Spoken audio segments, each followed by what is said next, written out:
sweet chicken then.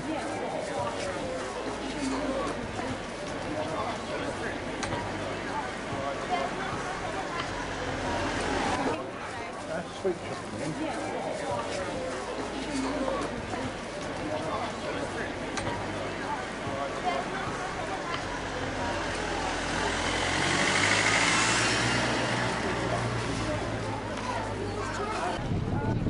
What's coming up? All five, yeah. It's all up here. No, three. Three at a time.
Have the hooks down.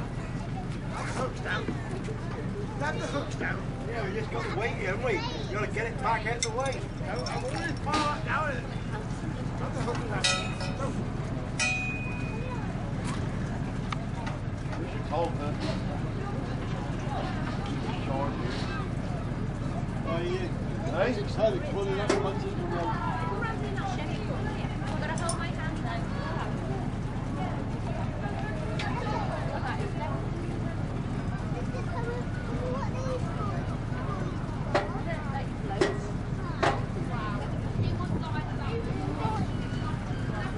On your edge,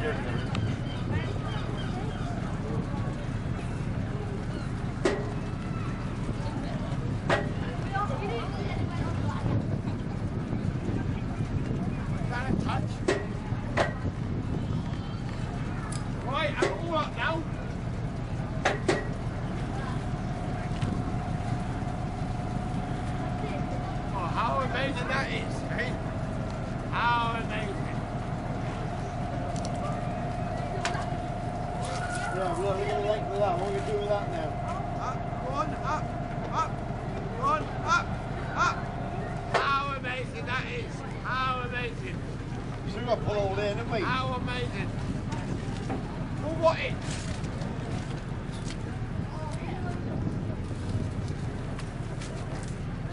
Let's pull that. Go back here a bit.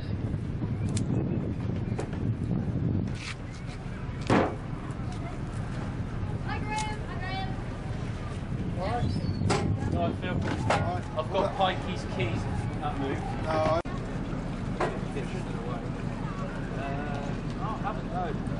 Yeah, they are too, definitely. There might be one the other side because they're looking the other side as well. I think there might be one the other side as well too. Right.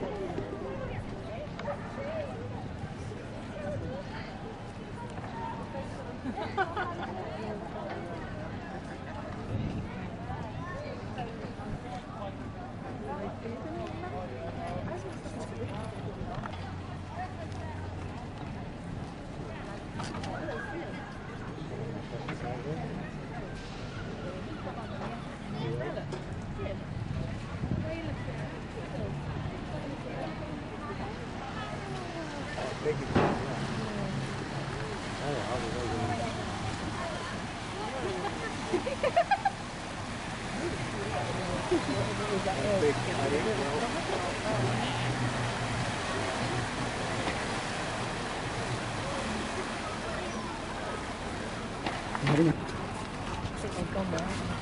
Man's rushed up again late. Man has rushed up again late. Man's supposed to be over there,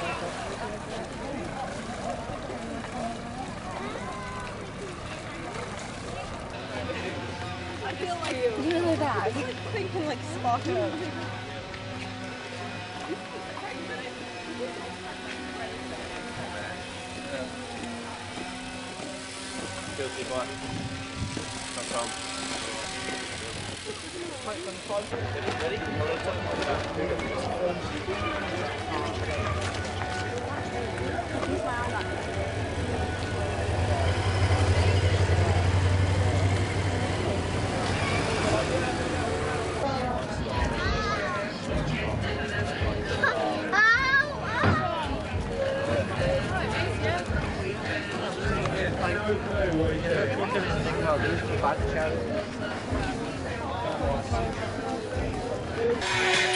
Straight into a down whip.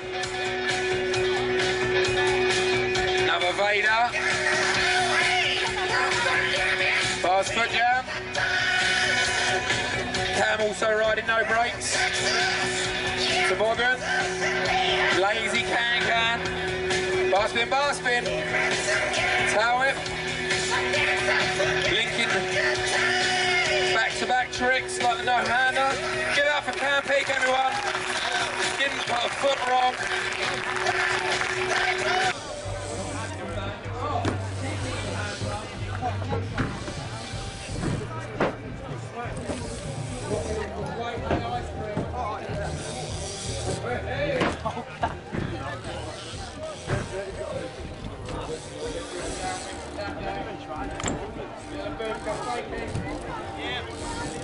Give it up for Christopher, everyone.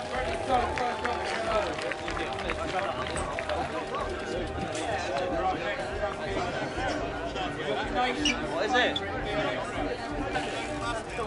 Oh, else?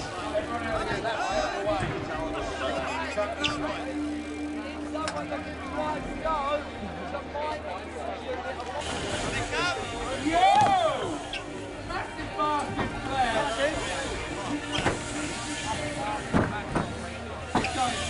Still a young teenager.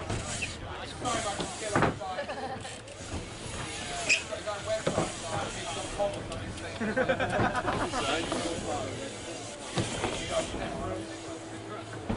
Big basket. Oh yeah! People in the big tree. That's right.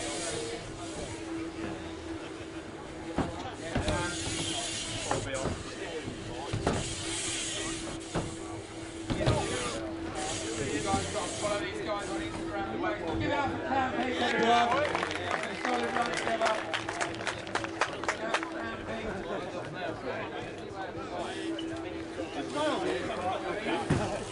Right, next one is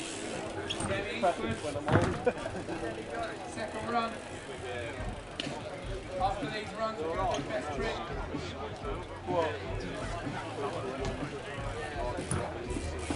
Jamie.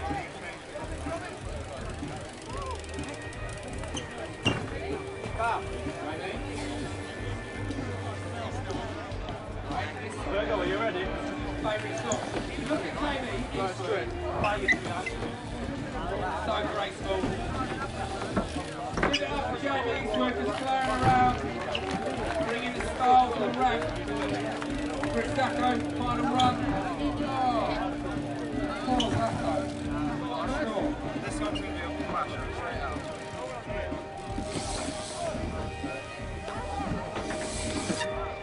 Yo! Huge double tail whip. That was.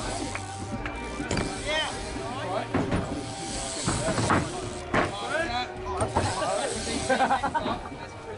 Three Lincoln, 3 moves in one time now.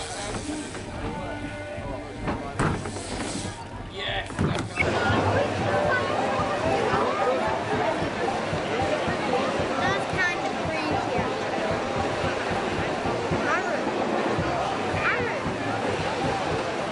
And red, your last wave.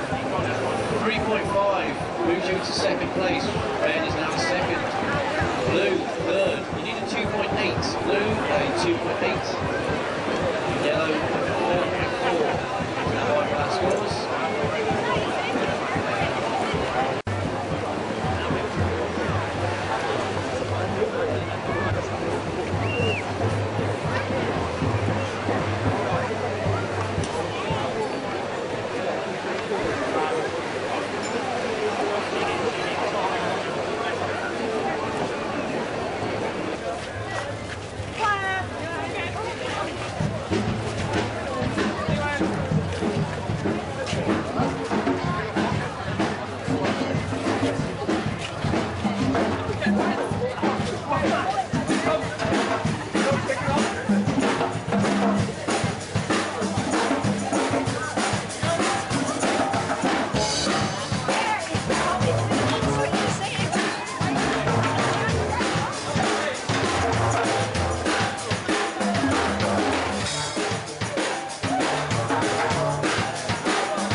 Hello there. What's your name?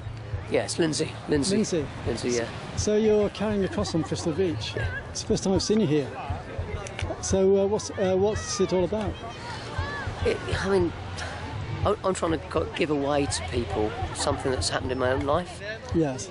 People see the cross, they obviously think of Jesus straight away. It's like a correlation, cross, Jesus, And well, what happened to me was that when I was a real youngster, I think I was 6, my mum led me in a prayer to say to Jesus, would you forgive my sins? Would you clean me? Would you come into my heart? Now, nothing really, I couldn't say it. I had an incredible experience of God then when I was 6. I didn't even know what my sins were when I was 6. But when I was 18, I really started questioning it all. And then I had an encounter with God. The guy prayed for me, and about half an hour later, the Holy Spirit came on me. I felt God's presence, Yeah. And that was like a turning point in my life, because I'd worked as a social worker for about 7 years with kids with problems, And I thought, what God is... Was that down in Devon and Cornwall? That was in Banbury in Oxfordshire. Yes. And then I felt like, these kids, they haven't got a dad, they don't like themselves, they're destroying themselves, if you like. They need a power stronger than social work, stronger than what a human could do for them. Yeah. And I left work, paid work, and I started working on the streets and working in the pubs and going around schools and colleges, just sort of telling people that there is a power stronger than ourselves, that Jesus Christ, he is alive. You can't see him like as a person walking around, but his spirit is able to come into people's hearts, into their lives, and transform their lives. Yes. And in '87, I put a cross together and I started walking from Land's End, actually. Yeah. Land's End to Plymouth. And what I found when I started walking was you just walk by a pub and people come in the pub, what's this all about? And you'd be talking about Jesus, bring the cross in the pub, Yes. And by the time I got to Plymouth, it was a bit like the bit in Forrest Gump where he goes on running, that bit in the film where... So what was the feedback in Plymouth then? Well, in Plymouth, I remember in Union Street, got attacked in Union Street. It doesn't surprise me at all. Yeah, not surprising. That was a guy whose mate had been blown up in the Falklands. What time of night was that then? That was late at night. Club night. But, Union Street is the main club area. Yeah, that's right. So if you're down there late at night, you're going to get drunks and... Well, exactly. Not so much these days, but carry on, sorry. Yeah, but that's, the reason why I actually think we ought to go where Jesus would have gone. Yeah. And Jesus mixed with people that were not all the squeaky clean, that he was mixing with people that were struggling in life, that were, rejects. So in Union Street you got attacked by a soldier? Yeah, he was angry that his mate had been blown up in the Falklands, and when I started sharing about Jesus, he just flipped. Yeah, I can understand that. Next thing I was going in circles, but yes. What got me was his girlfriend said, "Oh, leave him alone, you can see he's mentally ill." I'm not mentally ill, what are you talking about? Yeah, I'm not the Messiah, that's it, you got it. Yeah. So then from Plymouth, then I walked from Plymouth to London, and then, sort of all around Ireland, and London to Berlin to Moscow, yes. Berlin to Paris, and then I started walking Sri Lanka and then Bangladesh. That was interesting. There was like crowds and crowds of people who want to know about the cross, Yes. So which area of the world had the most effect with your cross, and which had the worst? I would say that was actually Bangladesh. I'd say the best. It was both the best, and also there was times when I was really scared that there would be a reaction. Yes. And yet, I remember going into one like a Muslim village where you think there would be you know, antagonistic. They weren't antagonistic at all. They said, you know, what's the message of the cross? Yes. And they wanted to know etiki, which means what is it, you know. And I always say, I've hit on this phrase because I believe it's true, that the cross is like a symbol of how much God loves us. Yes. Because I've got 2 sons. You know, would I allow them to die for the human race? I don't know, but God, in my book, God did. So what are your views on, you know, the most war-torn areas of the world seem to be the most religious? Yeah. So, you know, what are your views on this, and how can you sort of transfer people into the views of religion when there's so much friction going off in the most biblical areas of the world? Yeah. You know, when there's wars going on, and even wars, and like, I nearly had a fight break out when I was talking to somebody about Jesus in Newquay yesterday. Yes. You know, there's tension. I actually believe that there's a devil. I believe there's an evil force in this world. Yes. And he can get behind religion, he can get behind anything he wants to try and put people at loggerheads with each other. Yeah. Jesus didn't sort of leave out a contentious place. He actually, when he was around in time of Jerusalem, you know, when he was around, it was a contentious place. Yes. You know, so I believe that we need to be in the centre of contention, if you like, but coming with a totally different spirit. And that's what the cross represents, a totally different spirit. It's like God saying, I'll love you enough to allow my little boy to die for you at the age of 32, you know, and I want to take on the pain and the ugliness of the world on my own shoulders. That's what he did when he was dying on the cross. Yes. But that's so that we can start afresh, so we can say, well, there is forgiveness, there's reconciliation. Yeah. You know, when a person, I saw it in the streets, I prayed with this guy, there was going to be a fight, and eventually I prayed with this guy, and the guy started getting tearful when these guys that he was going to attack just a quarter of an hour ago came back up the street. He went over and shook hands with them and said, I'm really sorry. Yeah. And to me, if that could happen internationally, if that could happen, it's the thinking factor behind the thought process, behind the actions. That's all important. A lot of people don't think before they react. Exactly. And that causes a lot of problems. We all do, don't we? Yeah. And you know, I remember when I was in Bangladesh, there was a guy, he actually looked like Osmo Ben Laden. I don't think he was, but he looked like him. And he said to me, he was an English teacher, and he was in the middle of nowhere, and he said, why are you Christian brothers, Christian American Christians, why are you dropping bombs on my Muslim brothers? Yeah. And I looked at him and I said, you know, can I answer from my stomach, from my heart? And I said, you know, when I see a Muslim mother crying over a child that's been killed by an American bomb, yes, my heart is stirred. I want to cry. But then I want to cry when you see an American mother who's crying over her American son, who's been killed in combat. You know, my heart is stirred. Then I feel, you know, broken. I feel upset. And the guy said under his breath, because my friend translated what he said, I can see this is a man of compassion. Yes. And we need that. We need I think that's obvious. Well, we need this kind of like worldwide. We need. There is so much. You know, I don't know about you. When you watch the TV, you think there's a world war going on now, but it's not. Well, no. You know. Well, you've been abroad and you realise that the UK is bombarded with negative propaganda, and it's a form of keeping the population under control, whether it be the press or the politics or the law. And it's based on total hypocrisy. Yeah. And you know, I keep saying that we're supposed to be one of the freest countries in the world. Well, if that is so, well, why are so many people criminalised? More people are criminalised in the UK than the rest of Europe. There's something seriously wrong with the system when they just lock people up instead of trying to understand what's going on and what the issues are behind why they're doing what they're doing.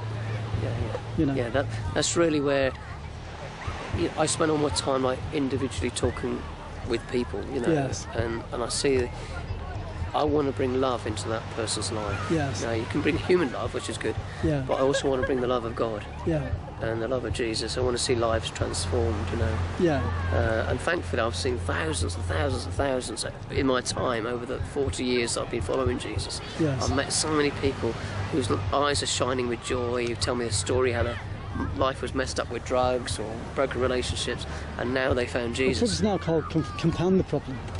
because they can't think rationally about anything. I mean, that's what politics is all about.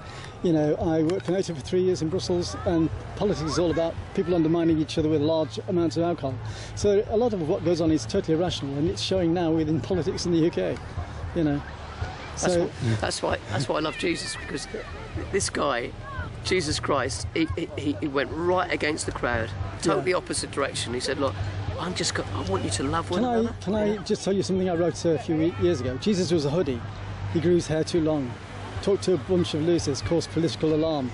He should have had an ASBO for breach of the peace, threat to the system with his choice of speech. And that sums up anybody that stands out from the crowd are classed as a rebel, or, like you said earlier on, or mentally unstable. And it's a way of justifying and controlling the people that are challenging. You know. Thanks a lot for that anyway. Okay, mate. So,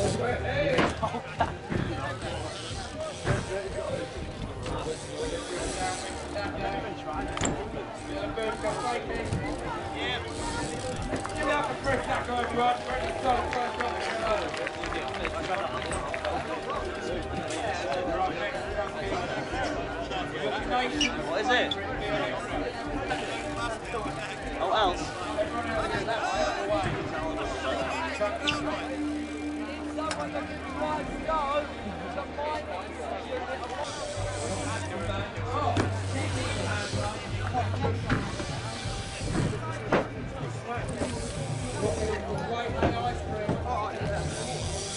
Hey!